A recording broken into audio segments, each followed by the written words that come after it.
जय हिंद गाते को सागुन सेता सानाम गाते को आमगे आमिज बायरी यूट्यूब चैनल पाटा को आपे सानाम को किन सागुन दारामेत बना और सागुन जोहार गाते को आम जुदी भविष्यत रे खूब सक्सेसफुल पर्सन बनाव सेनायत मिया बंखा जहाना जिनिस गे अचीवमेंट सेनायत मिया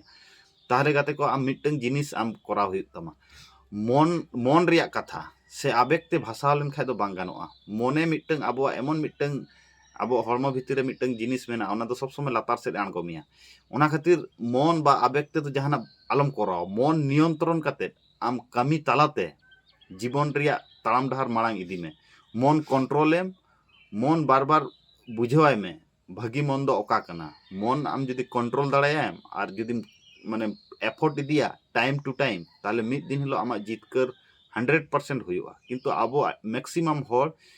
माने समाज परिवेश रिया माने बाह्यिक जिनिस अब बदल रिया बन चेष्टाय किंतु मन के बाबन कंट्रोल दाया ओना खातिर आबोआ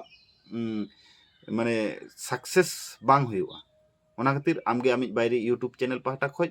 आपे सानाम कोगे लैया बोना बायरे रिया जिनिस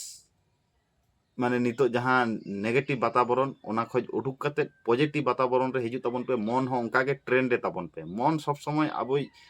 माने लातार सेन गाड़ बना कम्फर्ट जोन रे आगु बनाय सब समय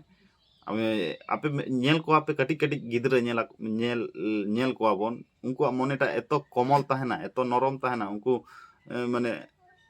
सब समय पढ़ाव से तो बाको चला जम न्यू जहां ये